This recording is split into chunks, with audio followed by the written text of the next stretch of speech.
Hello, how's everybody? Logan, look at you. Oh my goodness, you're so sharp. Oh my God, do I get a big hug? Oh, thank you. Oh, Precious made my day. You made my day. Do I get a hug? How are you? Good. So you proud of your brother? Oh my gosh. Come on up here, Logan. We have a real, we're so proud of Logan. Logan Wilkes is his name. Can you all see Logan? He's so, I feel like I should stand, he's such a doll. I feel like I should stand him up on the table. Aren't you proud? Very. Before, I said to myself, how could someone so young and little perform such a mature and bold act? Right. Where'd you get all that strength? I don't know. You were not only in tune to your mother's health condition, but you knew what to do in the worst time when something like this happens. So I want to thank your mom for teaching you how to reach out and what to do, because you know every day, I don't care, we practice with our children, we tell them what they should do, and then when the situation presents itself, you don't know if they're really going to be able to step up to the plate. And Logan, you proved that you are extraordinary. You did what a lot of children wish they could do or could have done, and I know that your parents are grateful for that.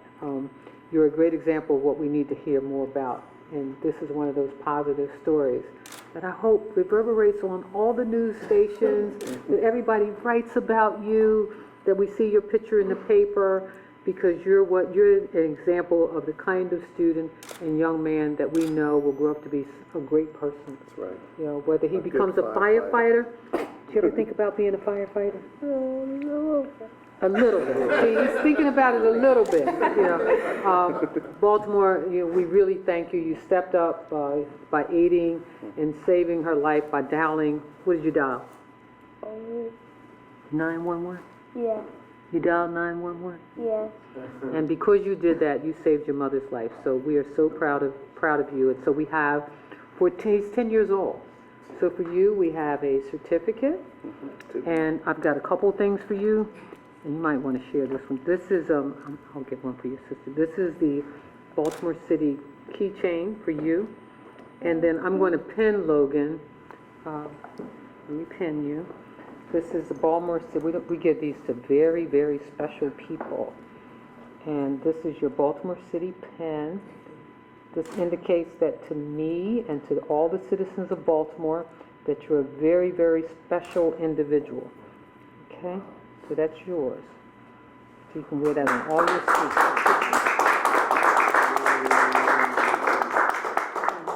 So I also have a special certificate for you, Logan.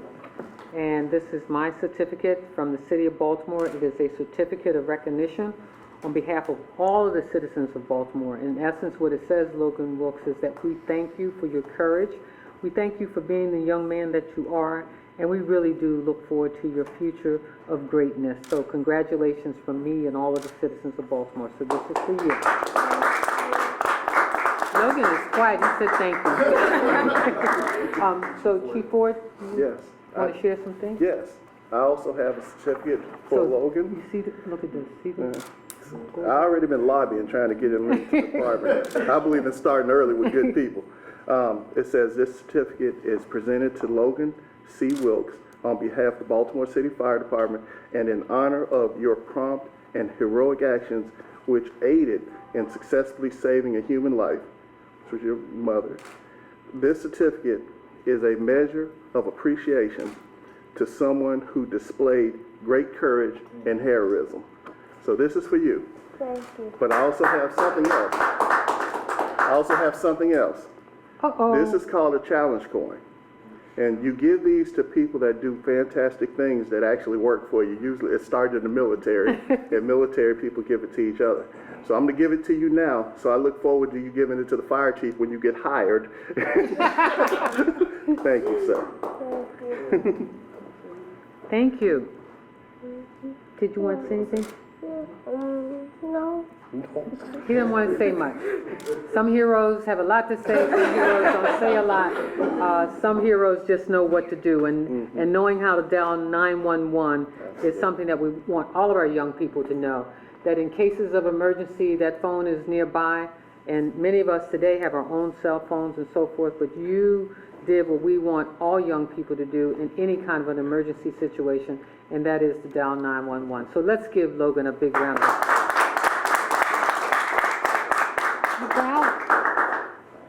Everyone ready? 1, 2, 3. Okay. So, well, obviously, we wanted to know a little bit about immigration, the immigration order, your thoughts, anything new? I know this is... Nothing new for us. Our police department has been instructed that this is not an issue for Baltimore City. We're a welcoming city. We do not target immigrants. Our police commissioner has spoken to the community and has said very clearly what our orders are as it relates to the police department. We're not interested in that kind of policing in our neighborhoods or in our communities.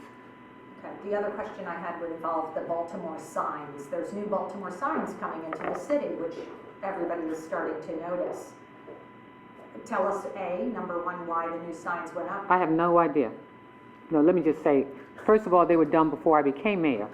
And sometimes when things are done before you become mayor, they go up as required by the mayor who was previously the mayor. I think that they look good, but have nothing else to say about that. The cost of just one sign. Again, that was done before I became mayor. That was approved before I became mayor. That was approved in the budget before I became mayor. I can't answer for the previous administration. I can only answer budget items as they come up as it relates to my administration. Okay? Madam Mayor? Yes. You said that city police won't be looking for any infractions in the immigration order, but if someone gets arrested and it's found that they are here illegally and they have broken the law, are they going to comply with the president's orders? When you break the law, that's a different thing, but we are not looking for folks as it relates to being immigrants in this city. We would look for any criminals. Anybody who's involved in criminal behavior can be picked up by the police, but this is not as it relates to being an immigrant in our city. We're a welcoming city. We will not do that. That is not the goal and objective of our police department. Mayor, Jerome Mullen has resigned. Is that true? If so, under what circumstances? That's a personnel matter, and I don't discuss personnel matters.